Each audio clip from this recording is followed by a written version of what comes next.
It's an upcoming week full of challenges for the Metropolitan Division leading New Jersey Devils, who suffered just their second regulation loss in 21 games on Friday when they lost to the Islanders at home. Now this week, the Devils are going to be tested. And joining me to talk some New Jersey hockey is Devils reporter Amanda Stein. Amanda, pleasure to meet you. How's it going?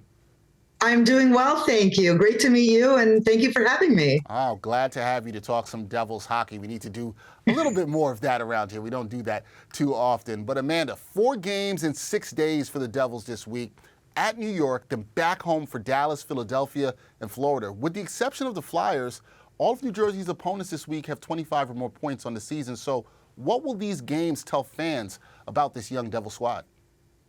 I think, honestly, that this team doesn't have much more to prove to the league. You know, people say about that loss the other night to the Islanders, it was devastating for this group, but we do have to keep in perspective that they've had such few losses this year, and they're not going to sweep the board all the way through. So I think when it comes to proving things, I think it's really to themselves that they can start rebounding again quickly from games. One of the biggest attributes that this team has had is when they have had their losses, they've always come back with a big win. And I think that that's really important for the game tomorrow night at Madison Square Garden. And really, it's a team that, you know, I was talking to Jonas Siegenthaler, one of the defensemen last week, and he said, we don't have anything left to prove. We are in the standings because that is the team that we are. And so I think what this is just going to do is going to be a big week to help set themselves up going forward and continue bringing that lead. Yeah, and I'm intrigued about that because the mindset of them not having something to prove, when we look at where they are in the standings right now. So right now they're at the past the quarter part mark of the season, I should say. And the Devils, they're tied with the Bruins for the league lead in points, and they've only lost 1 game on the road. So is the level of play that New Jersey's playing at sustainable, and should they be considered, in terms of things to prove, should they be considered an elite team? Absolutely. I mean, you know, your record speaks for itself, right? And I think when you really break down the record, and if you look at the actual games that they've won, it's been in different ways. It's when they've been behind in games and found ways to come back. Those things are really important when it comes to being an elite team. It's not relying simply on one thing. It has to be about doing multiple things to create a winning opportunity for yourselves. And that, to me, is a sign of a good team. It's a sign of an elite team.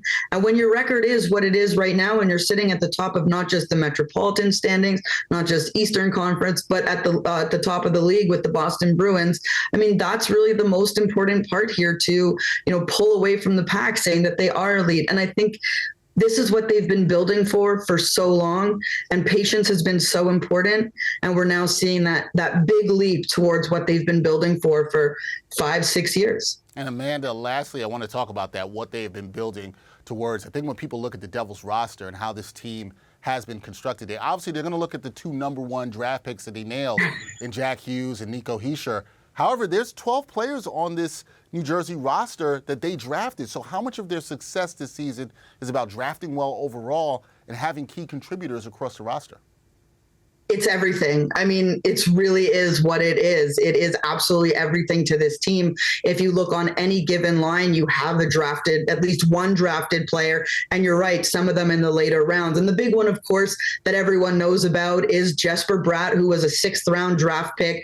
When he came in for his first camp out of Sweden, he, made a point for himself, and he forced the hand of the team to put him on there. And he hasn't relinquished that spot since then. He's been on the team now for 6 years. So really, these draft picks have made the ultimate difference, because you do build long-term success through the draft.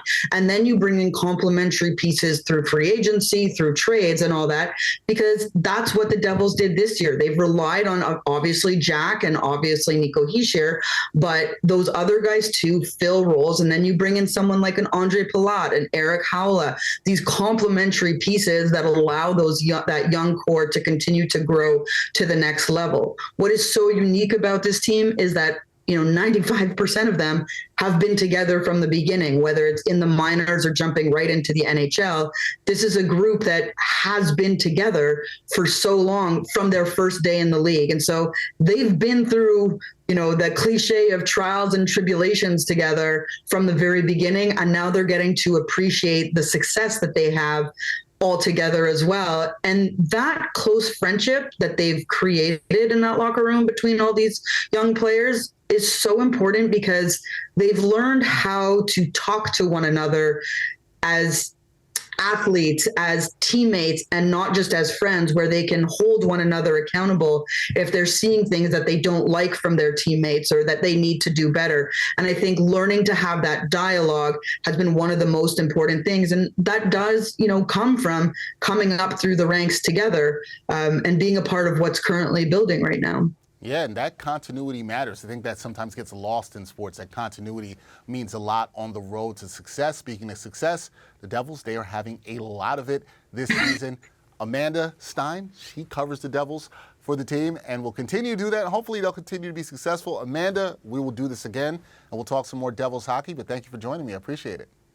Thank you for having me. I'm just so happy that people are paying attention and knowing what's going on with the Devils, because this is what they've been working for so long. And to see it come to fruition as someone who's there every day, it's awesome. And I'm just, so happy that things are going in the direction they are. I'm happy to see it as well. Thank you, Amanda. Appreciate it. Thank you.